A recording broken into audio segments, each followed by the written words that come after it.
هو الذي أنزل عليك الكتاب منه آيات محكمات هن أم الكتاب. وہی ہے جس نے تم پر یہ کتاب اتاری، اس کی کچھ آیتیں صاف معنی رکھتی ہیں، وہ کتاب کی اصل ہیں۔ الحمدللہ رب العالمین والصلاة والسلام علی سید الانبیاء والمرسلین، اما بعد فاعوذ باللہ من الشیطان الرجیم، بسم اللہ الرحمن الرحیم۔ الصلاة والسلام علیک یا رسول اللہ وعلی آلک واصحابک یا حبیب اللہ۔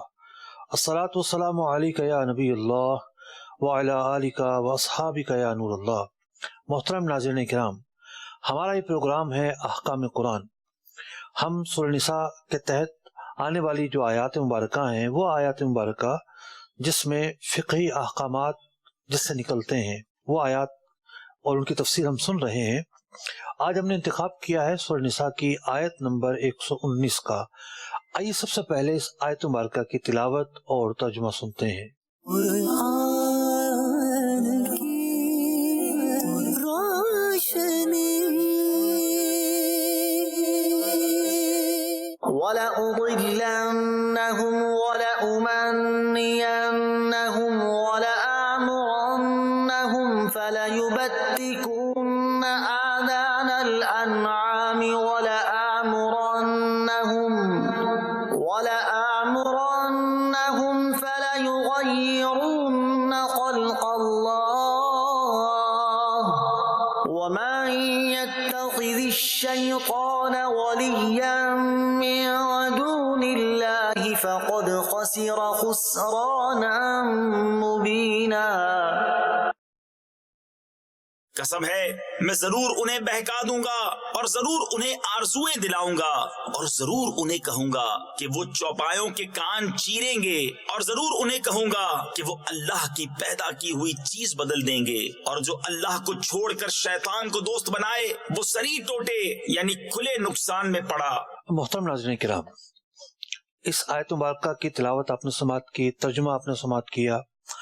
آئیے دیکھتے ہیں کہ آج کے اس درس کے اندر ہم اس آیت مبارکہ کے تحت کون کون سے نکات ایسے ہیں جس پر گفتگو سنیں گے۔ آئیے فہرست ملاحظہ کرتے ہیں۔ قرآن کی روشنی سورہ نساء کی آیت نمبر 119 کے تحت بیان ہونے والے اہم نکات یہ ہیں: شیطان عقائد و اعمال میں کس انداز پر گمراہ کرتا ہے، امیدیں کس طرح انسان کو فریب کا شکار کرتی ہیں، یہاں کس قسم کے جانوروں کے کان چیرنا مراد ہے، فطرت میں تغیر اور اللہ کی بناوٹ میں بگاڑ کی ممنوعہ صورتیں، من دون اللہ قرآن پاک میں کن معانی میں استعمال ہوا ہے۔ اس آیت مبارکہ کے اندر جو پہلا نقطہ ہمارا وہ یہ ہے کہ شیطان اعمال پر کس کس انداز سے اثر انداز ہوتا ہے اور ایمان پر کس کس انداز سے اثر انداز ہوتا ہے۔ ویسے تو شیطان کے بارے میں عجیب و غریب تصورات پائے جاتے ہیں، جس کا جو دل میں آتا ہے وہ یہ باتیں کہہ رہا ہوتا ہے، اور ایک ملی جلی صورتحال ہوتی ہے۔ اس بات سے کوئی انکار نہیں کیا جا سکتا کہ شیطان کا وجود ہے، اس کا ذکر قرآن مجید فرقان حمید میں کیا گیا۔ شیطان ایک عہد کر چکا ہے اپنے طور پر، اور اپنے طور پر ایک عزم ظاہر کر چکا ہے کہ میں اللہ تعالیٰ کے جو بندے ہیں انہیں بہکاؤں گا، انہیں راستے سے ہٹاؤں گا۔ تو شیطان کا وجود بھی حق ہے، شیطان کا جو عزم ہے اس کا تذکرہ خود اللہ تعالیٰ نے قرآن مجید فرقان حمید میں کیا ہے کہ شیطان نے لوگوں کو ورگلانے کے تعلق سے کیا کیا باتیں بیان کی ہیں۔ اور یہ بھی ایک حقیقت ہے کہ شیطان کا کام ہے وسوسہ ڈالنا، شیطان کا کام ہے دل کے اندر برا خیال ڈالنا، بری سوچ ڈالنا، انسان کو برائی کی طرف ابھارنا، برائی کی طرف راغب کرنا۔ لیکن جو فیصلہ ہے وہ بندہ خود کرتا ہے۔ اب ایک بندہ ترغیبات کے اندر آ جائے، ان ترغیبات کو سامنے رکھتے ہوئے فیصلہ کرے تو وہ یہ نہیں کہہ سکتا کہ جناب مجھے تو شیطان نے ورگلایا تھا، فیصلہ تو خود اس نے کیا ہے۔ جس طرح کی مارکیٹنگ ہوتی ہے اور کسی کمپنی کے لوگ آ کر ترغیبات دلواتے ہیں کہ جی آپ ہماری پروڈکٹ خرید لیں، تو ان کا کام تو ترغیبات دلوانا ہے، وہ تو دلوائیں گے، لیکن جو فیصلہ کرنا ہے وہ سیٹ پر بیٹھے ہوئے شخص نے فیصلہ یہ کرنا ہوتا ہے کہ مجھے یہ چیز خریدنی چاہیے یا نہیں، مجھے یہ کام کرنا چاہیے یا نہیں۔ تو اگر وہ غلط فیصلہ کرتا ہے تو اس کے جو اثرات ہیں، اس کے جو نتائج ہیں، وہ خود اس کا ذمہ دار ہوتا ہے۔ ایسا نہیں ہے کہ بندہ شیطان پر بوجھ ڈال کر بری ذمہ ہو جائے۔ شیطان کی جو چالیں ہیں، شیطان کے جو فریب ہیں، شیطان کا جو مکر ہے، قرآن مجید فرقان حمید نے ہمیں اس لیے بیان کیا کہ ہم اس سے خبردار ہو جائیں، ہم اس سے آگاہ ہو جائیں، اس کے مکر اور اس کے داؤ کا مقابلہ کرنے کے لیے ہم تیار ہو جائیں۔ شیطان کا جو مکر ہے اور شیطان کا جو داؤ ہے، یہ کس کس انداز پر اثر انداز ہوتا ہے؟ عقائد کے تعلق سے بھی اثر انداز ہوتا ہے، اعمال کے تعلق سے بھی اثر انداز ہوتا ہے۔ جو پہلی بات فرمائی گئی وہ یہ فرمائی گئی وَلَأُضِلَّنَّهُمْ، شیطان کہتا ہے کہ میں لوگوں کو گمراہ کروں گا۔ تو بات یہ ہے کہ ایک حق ہوتا ہے اور ایک فریب ہوتا ہے۔ تو شیطان کیا کرتا ہے؟ جو حق ہے، جو سچائی ہے، اس کے متعلق بندے کے دل کے اندر ایسی چیزیں پیدا کر دیتا ہے، وہ شکوک و شبہات کے تعلق سے ہوں، وہ تاریکی کے تعلق سے ہوں، دوری کے تعلق سے ہوں، کہ بندہ حق سے دور ہوتا چلا جاتا ہے، اور جو غیر حق چیزیں ہیں، جو باطل چیزیں ہیں، ان کی ترغیبات انسان کے دل کے اندر پیدا کر دیتا ہے۔ مثال کے طور پر اللہ تبارک و تعالی الہ ہے، معبود ہے، وہی عبادت کیے جانے کے لائق ہے۔ لیکن اگر ہم اقوام کی تاریخ پر نظر کرتے ہیں تو ہم یہ دیکھتے ہیں کہ کسی کو آگ کی جو تپش ہے اور آگ کا جو الاؤ ہے، کسی نے بندے کو اس طور پر متاثر کیا کہ بندے نے سوچا کہ بڑی مؤثر چیز ہے، جو چیز اس کے اندر جاتی ہے اسے جلا دیتی ہے، اسے ختم کر دیتی ہے، اسے فنا کر دیتی ہے، لوہے تک جیسی سخت چیز کو گلا کر رکھ دیتی ہے۔ تو پہلے لوگ اس آگ کی تاثیر سے متاثر ہوئے، متاثر ہوتے ہوتے اتنا ان کے دل کے اندر فریب داخل ہوا کہ اسی آگ کو خدا سمجھنے لگے۔ کچھ لوگوں نے چاند اور ستاروں کو دیکھا، ان کی ہیبت سے متاثر ہوئے، ان کو چلتے ہوئے دیکھا، یعنی سرکتے ہوئے دیکھا، غروب اور طلوع ہوتے ہوئے دیکھا چاند کو اور سورج کو، ان کی ہیبت سے متاثر ہوئے، اور متاثر ہونے کے بعد ان چیزوں کو خدا قرار دے دیا۔ کچھ لوگ ایسے ہیں جو اپنے ہاتھوں ہی سے بت تراشتے ہیں، اصنام اپنے ہاتھوں سے ڈھالتے ہیں، اور پھر یہ تصور قائم کر لیتے ہیں کہ یہ ہمارے خدا ہیں، ہمارے الہ ہیں۔ تو شیطان کے گمراہ کرنے کی ایک صورت یہ ہوتی ہے کہ وہ عقائد و نظریات کے اندر بندے کو حق سے پھیر دیتا ہے، فریب کا شکار کر دیتا ہے۔ حقیقت کے بجائے لوگ حقیقت سے ہٹ کر ایک راستہ اپناتے ہیں اور عقائد کے تعلق سے گمراہ ہو جاتے ہیں۔ اعمال کے حوالے سے بھی ایسا ہی معاملہ ہوتا ہے۔ بعض لوگوں کو دیکھا گیا ہوگا کہ زکوٰۃ ادا نہیں کریں گے، زکوٰۃ ادا کرتے وقت یعنی زکوٰۃ نکالنے کا جب خیال دل میں پیدا ہوتا ہے تو ان کی سوچ یہ بنتی ہے کہ زکوٰۃ کیسے ادا کریں، مال کم ہو جائے گا، ہر سال نکالنا پڑے گی۔ لیکن اگر انہی لوگوں کے آپ اکاؤنٹ کو اگر دیکھیں کہ یہ سال کے اندر رسوم و رواج کے اندر کتنا پیسہ خرچ کرتے ہیں، فضول خرچیوں میں کتنا پیسہ خرچ کرتے ہیں، عیش و عشرت میں کتنا پیسہ خرچ کرتے ہیں، تو یہ عیش و عشرت، یہ رسم و رواج، یہ دیگر جو دنیا کی زائد ضرورت چیزیں ہیں ان کے اندر تو پیسہ بہا دیتے ہیں، لیکن جب زکوٰۃ کا خیال آتا ہے تو ان کے دل کے اندر ہیبت پیدا ہوتی ہے، شاک گزرتا ہے، مشکل گزرتا ہے، اور زکوٰۃ ادا نہیں کرتے۔ یہ جو سوچ بنی ہے ان کی، کس طرح بنی ہے؟ یہ فریب شیطان کا داخل کیا ہوا ہے، اور بندہ اس فریب میں جب آ جاتا ہے تو وہ غلطی کا شکار ہو جاتا ہے۔ اسی طریقے سے نماز کا معاملہ ہے کہ نماز سے دور رکھنے کے لیے شیطان نہ جانے کیسا کیسا جال بنتا ہے، اور انسان کی مصروفیات ہوتی ہیں، فکری انتشار ہوتا ہے، انسان کے اندر سستی داخل ہوتی ہے، انسان کو طرح طرح کے کام یاد آنے لگتے ہیں۔ تو حق اور باطل کا یہ جو معرکہ ہے یہ دنیا کا حصہ ہے، یہ قیامت تک کے لیے چلتا رہے گا۔ کامیاب وہی ہے کہ جو اس معرکے کو سر کرتا ہے۔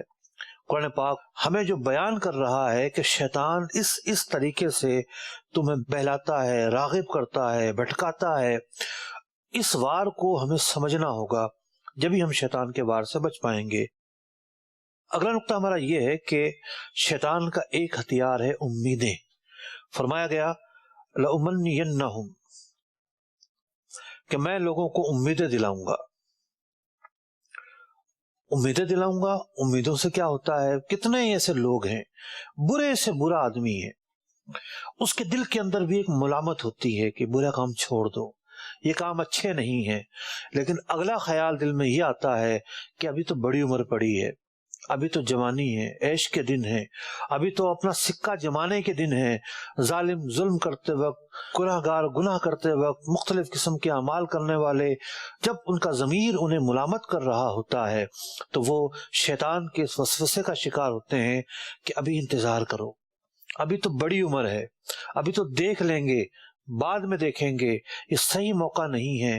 اسی طریقے سے انسان کے دل و دماغ کے اوپر یہ چیزیں جو ہیں وہ داخل ہوتی رہتی ہیں اور انسان گناہوں سے دور نہیں ہوتا، گناہوں سے باز نہیں آتا۔ یہ امیدیں جو ہیں وہ اس کو بھٹکاتی رہتی ہیں۔ بعض لوگ اس لیے گناہ کرتے ہیں، اس لیے حرام کاموں کا ارتکاب کرتے ہیں کہ ان کی جو خواہشات ہیں وہ بہت زیادہ ہو چکی ہیں، ان کے دل کے اندر جو ہوس ہے وہ بہت زیادہ پیدا ہو چکی ہے۔ ان کو یہ بھی خریدنا ہے، ان کا لائف سٹینڈرڈ یوں ہونا چاہیے، یہ ہونا چاہیے، یہ دیکھا دیکھی، یہ نفسا نفسی، یہ دنیاوی مقابلہ، یہ بھی امیدوں کا ایک سلسلہ ہوتا ہے۔ اور پھر بندے کو اس بات پر مجبور کرتا ہے کہ حلال و حرام کا فرق اگر رکھو گے تو غریب ہو جاؤ گے، چل نہیں سکو گے، دنیا کے ساتھ تمہارا سٹینڈرڈ جو ہے وہ اونچا نہیں ہوگا، نیچا ہونا شروع ہو جائے گا۔ اور پھر یہ ہوتا ہے کہ انسان ایک ایسے دلدل میں داخل ہو جاتا ہے کہ وہاں سے نکلنا بڑا ہی مشکل ہو جاتا ہے، پھر وہاں سے واپسی کا راستہ بعض اوقات نہیں ملتا۔ تو یہ دوسرا ہتھیار تھا کہ اس آیت مبارکہ کے اندر اس بات کو بیان کیا گیا۔ تیسرا ہتھیار فرمایا گیا وَلَآمُرَنَّهُمْ، شیطان یہ کہتا ہے کہ میں لوگوں کو حکم دوں گا کہ لوگ جو جانوروں کے کان ہیں وہ چیر دیں۔ اب یہاں جانوروں کے کان چیرنے سے کیا مراد ہے؟ یعنی قرآن مجید فرقان حمید کی جو آیات ہیں، بعض آیات ایسی ہیں کہ جو کسی پورے واقعے کی طرف اور کسی پورے جہان کی طرف اشارہ کر رہی ہوتی ہیں۔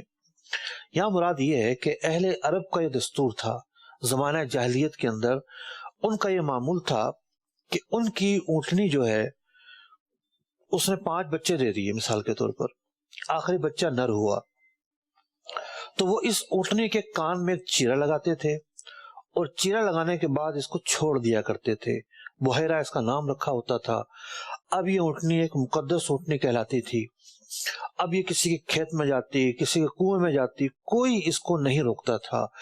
یہ لوگ اس پر سواریاں کرنا چھوڑ دیتے تھے، اس اونٹنی کو اپنے باطل معبودوں کی خدمت میں یہ نذرانہ سمجھا کرتے تھے اور اس اونٹنی کی یہ تعظیم کیا کرتے تھے۔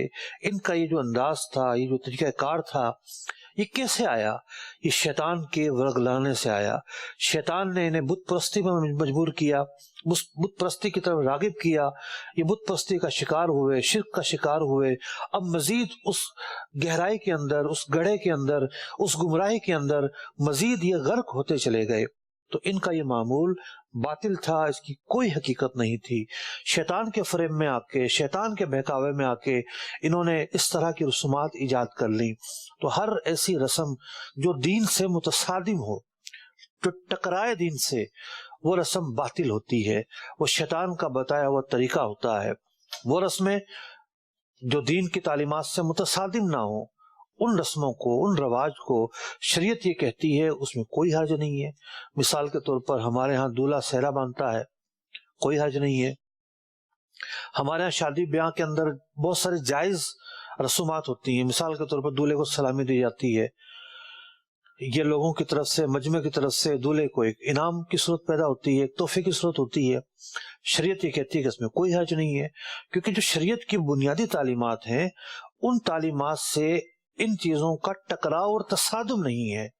یہ تو ہے اعتدال کا راستہ کہ جہاں ہم ٹکراؤ دیکھیں گے وہاں منع کریں گے۔ کچھ لوگ وہ ہوتے ہیں کہ جو اعتدال کے راستے کو بھی چھوڑتے ہیں، کہتے ہیں جی ہر رسم غلط، ہر رسم خراب، ہر رواج خراب، ایسا نہیں ہے. ہر قوم کی، ہر خطے کی اپنی عادتیں ہوتی ہیں اور وہ ان عادتوں کے مطابق زندگی گزار رہے ہوتے ہیں. کھانے پینے کی اپنی عادتیں ہوتی ہیں، بعض اوقات الگ ماحول، الگ آب و ہوا ہوتی ہے. ان رسومات کو روکا جائے گا کہ جو شریعت سے متصادم ہے. جیسا کہ یہاں جانوروں کے بارے میں جو کچھ یہ لوگ کرتے تھے، اس کے پیچھے جو بیک گراؤنڈ تھا وہ یہ تھا کہ شرک پر مبنی تھا. یہ جو ان کے باطل معبود تھے یہ ان کی تعظیم پر مشتمل تھا، اور خود یہ کام ایک مشرکانہ کام تھا. اس لیے اس کام کی جتنی مذمت کی جائے اتنی ہی کم ہے. اس کے برخلاف ہم اولیاء اللہ کی تعظیم کرتے ہیں، ہم مزارات کی تعظیم کرتے ہیں، ہم نیک جگہوں کی تعظیم کرتے ہیں. وہ اس لیے کرتے ہیں کہ یہ تمام کی تمام جگہیں اللہ تعالیٰ کے پیارے بندوں سے وابستہ ہیں. کیا صفا مروہ کی پہاڑی ہو گئی، کیا مقام ابراہیم ہو گیا، کیا جبل رحمت ہو گیا، کیا نزول قرآن کے جو مقامات ہو گئے، ان سب جگہوں سے جو ہم محبت کرتے ہیں اس کے پیچھے کوئی باطل وجہ نہیں ہے. کوئی ایسی چیز نہیں ہے کہ غیر حق چیز یہاں پر وابستہ ہو اور اس کا کوئی تعلق بنتا ہو، بلکہ یہاں تو اللہ کے پیاروں کی یادیں ہیں. اور اللہ تعالیٰ خود فرماتا ہے، صفا اور مروہ جو ہے اللہ تعالیٰ کی شاعر میں سے ہے. ہوا کیا تھا کہ بت رکھ دیے گئے تھے صفا اور مروہ کے اوپر. 2 بت رکھے ہوتے تھے، ایک عورت اور ایک مرد جو ہے وہ بت بنا دیے گئے تھے.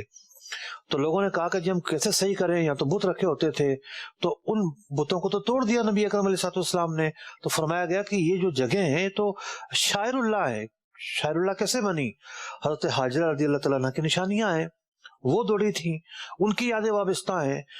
اللہ تعالیٰ کے نیک بندوں کی یادیں وابستہ ہوں تو قرآن اسے شاعر اللہ کہتا ہے. ایسی جگہوں کی تعظیم کرنے کا اشارہ یہاں ملتا ہے.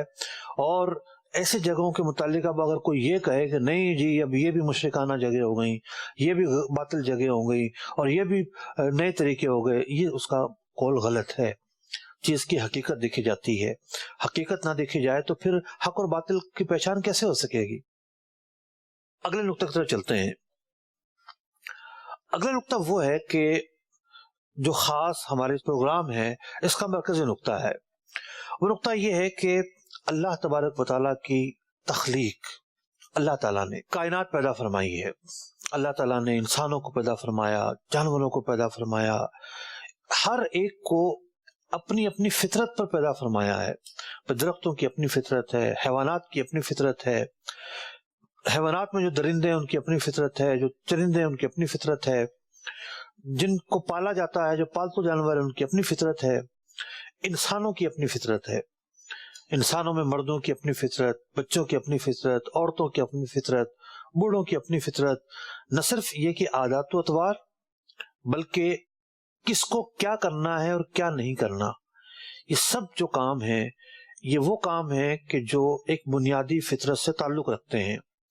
اب اگر بندہ فطرت میں بگاڑ چاہے، یعنی جو نیچرلٹی ہے، وہ اسلوب ہے جو اللہ تعالیٰ کا دیا ہوا ہے، اس میں بگاڑ چاہے، جسموں میں بگاڑ چاہے، باڈی میں بگاڑ چاہے، تو پھر ایسے بندے کو کہا جائے گا کہ یہ جو خلق اللہ ہے، اللہ تعالیٰ نے جس بناوٹ پر بندے کو پیدا کیا ہے یہ اس میں بگاڑ چاہتا ہے، فطرت سے بگاڑ چاہتا ہے. اور شیطان یہ کہہ چکا ہے کہ جب وہ بندوں کو گمراہ کرے گا تو ان گمراہیوں میں سے ایک گمراہی، ایک بگاڑ یہ ہوگا کہ شیطان بندے کو اس بات پر راغب کرے گا کہ وہ اللہ کی جو تخلیق ہے اس میں بگاڑ پیدا کرنا شروع کر دے. فرمایا گیا وَلَآمُرَنَّهُمْ، شیطان نے یہ کہا کہ میں لوگوں کو یہ حکم دوں گا فَلَيُغَيِّرُنَّ خَلْقَ اللَّهِ، کہ لوگ اللہ کی جو تخلیق ہے اس میں تغییر پیدا کریں. اب یہاں پر اس حصے کی 2 تفسیریں ہیں. ایک تفسیر یہ ہے کہ شیطان جو ہے وہ عقائد اور نظریات کے اندر بگاڑ پیدا کرواتا ہے. ابراہیم نخعی رحمۃ اللہ تعالی علیہ اور امام مجاہد سے یہی تفسیر مروی ہے کہ انسان جس فطرت پر پیدا کیا گیا تھا عقائد کے اعتبار سے، شیطان اس میں جو بگاڑ چاہتا ہے. حدیث پاک میں فرمایا گیا، اللہ تعالی ارشاد فرماتا ہے انی خلقت عبادی حنفاء، میں نے اپنے بندوں کو ایک عقل سلیم کے ساتھ پیدا کیا. ایک فطرت پر پیدا کیا، شیطان ان کو سیدھے راستے سے پھیرتا ہے، وہ امرتہم ان یشرکوا بی، اور لوگوں کو شرک کی طرف مائل کرتا ہے۔ ایک اور حدیث پاک میں فرمایا گیا، حضرت ابو ہریرہ فرماتے ہیں نبی اکرم علیہ الصلوۃ والسلام نے ارشاد فرمایا کل مولود یولد علی الفطرہ، ہر بچہ فطرت پر پیدا ہوتا ہے، دین فطرت پر پیدا ہوتا ہے۔ فَأَبَوَاهُ، اس کے جو والدین ہیں، يُحَوِّدَانِهِ، وہ اس کو یہودی بنا دیتے ہیں، اور يُنَصِّرَانِهِ، نصرانی بنا دیتے ہیں، اور يُمَجِّسَانِهِ، یا ایسے مجوسی بنا دیتے ہیں۔ اگر یہ مسلمان نہیں رہتا تو یہ کفر کی طرف کیوں مائل ہوا؟ ان سب چیزوں کے اندر اس کے ماں باپ کا عمل دخل ہوتا ہے۔ تو بچہ جب اس نے اپنے ماں باپ سے جو سیکھا وہ اس پر عمل کرتا ہے، اس کی پیدائش تو فطرت پر ہوئی تھی۔ تو ایک تفسیر اس آیت مبارکہ کی، اس حصے کی، یہ ہے کہ انسان جو ہے اس کو فطرت پر پیدا کیا جاتا ہے، لیکن اس کے اندر جو عقائد کا بگاڑ آتا ہے وہ عقائد کا بگاڑ عوارضات کی وجہ سے آتا ہے، کسی کے کرنے کی وجہ سے آتا ہے، اور اس کے پیچھے بھی شیطان کی ترغیبات ہوتی ہیں۔ دوسری تفسیر اس حصے کی یہ ہے کہ بہت سارے اعمال ایسے ہیں جو بندوں کے اندر پائے جاتے ہیں، ان اعمال کے اندر انسان جس بہرہ روی کا شکار ہوا، جس غلطی کا شکار ہوا، اس کے پیچھے شیطان کی ترغیبات تھی۔ اور ہم آج بھی دیکھتے ہیں یہ اعمال، ان میں سے بہت سارے اعمال ایسے ہیں جو ہمارے معاشرے کے اندر آج بھی پائے جاتے ہیں، اور لوگ ان اعمال کے دل دادا ہیں، ان میں دھنسے ہوئے ہیں، ان کی ترغیبات میں پڑے ہوئے ہیں، لیکن یہ اعمال باطل اعمال ہیں، گناہوں پر مشتمل اعمال ہیں، جہنم کی طرف لے جانے والے اعمال ہیں۔ لوگ ان کو چھوڑنے کے لیے تیار نہیں ہیں۔ کس چیز نے راغب کیا؟ شیطان نے ان کے دل میں وسوسہ ڈالا، اور شیطان، یہ وسوسہ ڈالنا شیطان کے لیے کوئی نئی بات نہیں ہے۔ یہ شیطان ہی تھا جس نے قابیل کے دل میں قتل کا وسوسہ ڈالا اور ان کو قتل کی طرف راغب کیا۔ پہلا قتل جو ہوا وہ قابیل نے کیا۔ یہ شیطان ہی تھا جس نے نمرود کو آتش بازی سکھائی۔ یہ شیطان ہی تھا جس نے لوگوں کو فضول خرچی کی طرف راغب کیا۔ تو بہت سارے ایسے اعمال ہیں۔ زمانہ جاہلیت کے اندر لوگ کیا کیا کرتے تھے کہ کسی کے پاس 1000 اونٹ ہوتے تو وہ ایک اونٹ کی ایک آنکھ پھوڑ کر یہ ظاہر کرتے تھے کہ ہم سیٹ ہیں اور ہمارے پاس یہ اسباب ہیں۔ تو یہ آنکھ پھوڑنا کیا ہے؟ کوئی ضرورت تھوڑی تھی یہ ایک جو فطرت ہے جانور کی، اس میں بگاڑ پیدا کرنا ہے۔ اللہ تعالیٰ نے اس جانور کو جس فطرت پر پیدا کیا اس میں بگاڑ پیدا کر کے لوگ ایک گناہ کے مرتکب ہوتے تھے۔ اسی طریقے سے ہمارے ہاں آج کل ٹیٹو بنائے جاتے ہیں، کیا ہاتھوں پر، کیا پاؤں پر۔ ٹیٹو کا لفظ تو خیر ایک یورپ اور امریکہ میں زیادہ سمجھا جاتا ہے۔ ہمارے ہاں کیا ہوتا ہے بعض قبائل کے اندر کہ جسموں کو کھدواتے ہیں، کھدوانے کے بعد اس میں نیل بھرا جاتا ہے۔ کچھ لوگوں کے چہروں پر یہ نشانات ہوتے ہیں، کچھ کے ہاتھوں پر یہ نشانات ہوتے ہیں۔ تو یہ جسم کے اندر ایک بگاڑ پیدا کرنا ہے، یہ تغیر خلق اللہ ہے۔ تو یہ جو عمل ہے یہ عمل گناہ ہے۔ شیطان یہ کہہ چکا ہے کہ میں لوگوں کو بہکاؤں گا کہ وہ جو اللہ تعالیٰ کی تخلیق ہے اس میں بگاڑ پیدا کریں گے۔ اسی طریقے سے مردوں کی اپنی ایک وضاقتہ ہے، عورتوں کی اپنی ایک وضاقتہ ہے۔ عورتیں دوپٹہ پہنے، عورتیں زیور پہنے، عورتیں ہار بندے پہنے، عورتیں بناؤ سنگار کریں، عورتیں میک اپ کریں، یہ عورتوں کی فطرت ہے۔ کوئی مطلب کہ چادر اور چار دیواری میں کرتی ہیں تو کوئی حرج نہیں ہے، لیکن اگر یہ کام مرد کرنا شروع کر دیں تو وہ فطرت کے اندر تغیر پیدا کریں گے۔ ان کو جس شکل پر اللہ تعالیٰ نے بنایا ہے وہ اس شکل کو تبدیل کریں گے، اور یہ بھی ایک گناہ ہے۔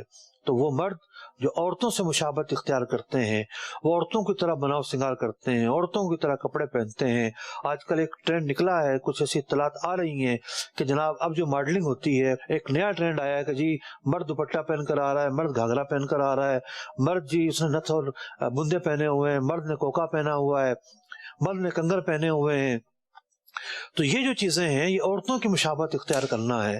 اسی طریقے سے اگر عورتیں مردوں کی مشابہت اختیار کرتی ہیں، یہ بھی خلق اللہ میں اور فطرت میں تغیر ہے۔ عورتیں اگر گنجی ہو جاتی ہیں، اپنے بال اتنے چھوٹے کرتی ہیں کہ مردوں کی مشابہت ہو، لباس ایسا پہنتی ہیں کہ مرد پہنتے ہوں، ادائیں ایسی اپناتی ہیں کہ جو مرد جس کو اپناتے ہوں، تو یہ ایک تغیر خلق اللہ ہے اور یہ گناہ پر مشتمل کام ہے۔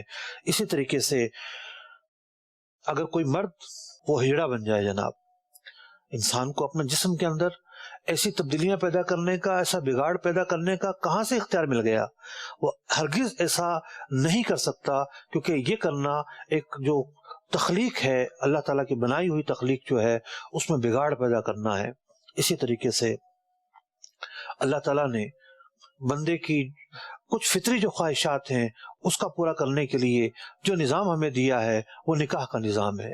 نکاح کا نظام ان فطری جو ضرورتیں ہیں اس کو پورا کرتا ہے۔ اس کے برخلاف اگر کوئی یہ چاہے کہ عورت سے یہ ضرورتیں پوری کریں، مرد سے یہ ضرورتیں پوری کرے، تو یہ جو ایک فطری نظام ہے یہ اس سے ٹکراؤ ہے، یہ گناہ ہے۔ اور یہ چیزیں جو ہیں آج کے دور میں بڑھتی چلی جا رہی ہیں اور چاروں طرف سے جو تغیر خلق اللہ ہے اور فطرت کے مقابل میں جو ٹکراؤ ہے، انسان جو فطرت کے مقابلے میں آ کر ٹھہر گیا ہے اور غیر فطری طریقے، غیر فطری معاملات جو اس نے اختیار کیے ہوئے ہیں، یہ تو شیطان نے بہت پہلے کہہ دیا تھا کہ میں لوگوں کو بہکاؤں گا۔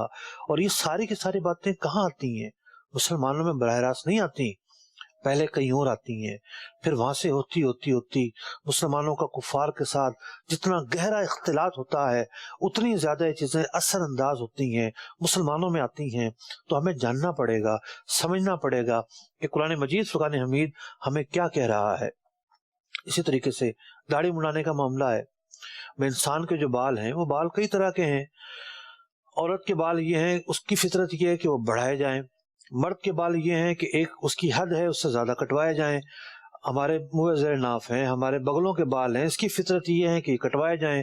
لیکن داڑھی کی فطرت یہ ہے کہ داڑھی مرد کا نور ہے، مرد کے چہرے پر ایک زیب و زیبائش ہے، اور یہ فطرت اس کی یہ ہے کہ اس کو بڑھایا جائے۔ ہمارے پیارے آقا احمد مصطفیٰ صلی اللہ علیہ وسلم نے اس کو بڑھانے کا حکم دیا ہے۔ رسول اکرم علیہ السلام کی ذات وہ ذات ہے کہ خلاف فطرت کسی بھی چیز کو آپ نے نہیں اپنایا۔ آپ علیہ السلام نے داڑھی مبارکہ رکھی، آپ کے صحابہ نے داڑھی مبارکہ رکھی، اور آج تک جتنے بھی نیک لوگ ہیں، عابدین ہیں، صالحین ہیں، اللہ تعالیٰ کے مقرب ہیں، سارے کے سارے داڑیاں رکھتے ہیں۔ تو یہ فطرت ہے۔ جو اس فطرت کا خلاف کرتا ہے وہ تغیر خلق اللہ کرتا ہے، کہ جس تخلیق پر بندے کو اللہ نے پیدا کیا وہ اس کا خلاف کرتا ہے۔ اسی طریقے سے آج کل ایک نیا موضوع چھڑا ہے کہ جناب آرٹیفیشل گوشت بنے گا۔ یہ کہاں سے گوشت آ گیا جناب؟ انسان کو اس گوشت کی کیا حاجت ہے؟ ہم تو پہلے ہی فارمی مرغی میں الجھے ہوئے ہیں، اس کا گوشت کھا لیں تو بڑی بات ہے، اب آرٹیفیشل گوشت آئے گا۔ یہ بھی ایک فطرت سے ٹکراؤ ہے۔ کلوننگ شروع ہو گئی ہے، ایک مصنوعی طریقے سے ایک ایسا طریقہ آ گیا ہے کہ جو براہ راست فطرت سے متصادم ہے۔ ایسی سائنسی ایجادات کی جا رہی ہیں کہ جس کے ذریعے براہ راست جو فطرت ہے اس سے ٹکراؤ پیدا ہو رہا ہے، اور یہ سب وہ باتیں ہیں کہ جو قرآن پاک کی روح ہے اس کے خلاف ہیں۔ آیت مبارکہ کے آخر میں ایک نقطہ ہم نے یہ بیان کرنا تھا کہ آیت مبارکہ میں فرمایا گیا وَمَن يَتَّخِذِ الشَّيْطَانَ وَلِيًّا مِن دُونِ اللَّهِ، جس نے اللہ کو چھوڑ کر شیطان کو دوست بنا لیا تو اس کا کیا حشر ہوگا؟ فقد خسر خسرانا مبینا، تو گھاٹے کا سودا کیا۔ تو لفظ من دون اللہ جو ہے قرآن پاک میں کس معنی میں آیا ہے یہ سمجھنے کی ضرورت ہے۔ یہاں تو واضح معنی ہے کہ اللہ کو چھوڑ کر، اللہ کے طریقے کو چھوڑ کے، اللہ کی فطرت کو چھوڑ کر، اللہ کی بنائی ہوئی تخلیق کو چھوڑ کر کسی اور راہ پر جو بندہ نکل پڑے تو پھر وہ فطرت کے مقابل آتا ہے اور پھر وہ گناہ کا مرتکب ہوتا ہے۔ بعض آیات کے اندر لفظ من دون اللہ اس معنی میں بھی آیا ہے۔ مثال کے طور پر ایک آیت مبارکہ میں فرمایا گیا کہ اللہ کے سوا کسی کو نہ پکارو، من دون اللہ کا لفظ ہے۔ تو کچھ لوگوں نے کہا کہ جی اب آپ کسی کو بھی پکاریں گے تو مشرک ہو جائیں گے۔ ارے جناب کیسے مشرک ہو جائیں گے؟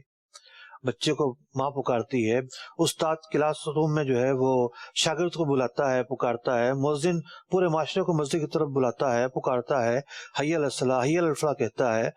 تو آیت کا وہاں غلط ترجمہ کیا گیا ہے۔ وہاں معنی یہ ہے کہ اللہ کو چھوڑ کر لوگوں کو معبود سمجھ کر پکارتے ہو تو مشرک ہو جاؤ گے۔ اور اگر کوئی اللہ کے نبی کو اللہ کا بندہ، اللہ کا نبی سمجھ کے پکارے کیسے مشرک ہوگا؟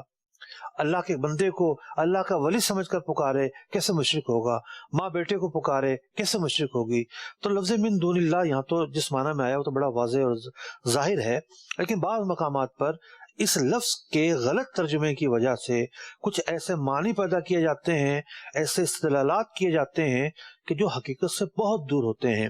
اللہ تبارک و تعالیٰ سے دعا ہے کہ اللہ تبارک و تعالیٰ اس سلسلے میں ہم نے جو کچھ سنا اس پر عمل کرنے کی توفیق عطا فرمائے، اور جو ہمارا مرکزی موضوع تھا کہ فطرت میں تغیر اور اللہ تعالیٰ کی جو بناوٹ ہے، اللہ تعالیٰ نے جس شکل صورت اور جن چیزوں پر اس نظام کو بنایا ہے اس کے متصادم آ جانا، اللہ تبارک و تعالیٰ ہمیں اس سے محفوظ رکھے، ہماری نسلوں کو اس سے محفوظ رکھے، آمین بجاہ النبی الامین صلی اللہ تعالیٰ علیہ وسلم۔ فہم قرآن کا مجھ کو میرے مولا عطا کر دے، پڑھوں سمجھوں عمل کا بھی مجھے یا رب تو جذبہ دے۔